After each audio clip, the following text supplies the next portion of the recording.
ಅದು ಅದೇ ಲಕ್ಷ್ಮಣ ತೀರ್ಥ.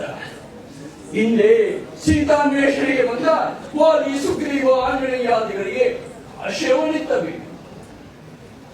ಅದು ಅದೇ ಉಗ್ರ ನರಸಿಂಹನ ದೇವಾಲಯ.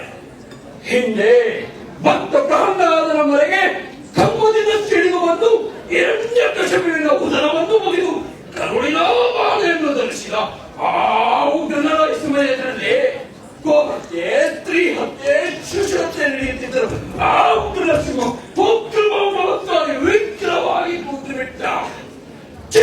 ನರಸಿಂಹ ಆ ಪುಟ್ಟೆಯ ಒಂದು ಮೊದಲಿಗೆ ಕಾಲುಗಳನ್ನು ಕತ್ತರಿಸುವ ಎಲಿವಾಯಿತು ಪೌರುಷ. ತನ್ನನ್ನು ತಾನು ರಕ್ಷಿಸಿಕೊಳ್ಳಲು ಇನ್ನೊಬ್ಬರನ್ನು ಹೇಗೆ ರಕ್ಷಿಸಿಯಾನು?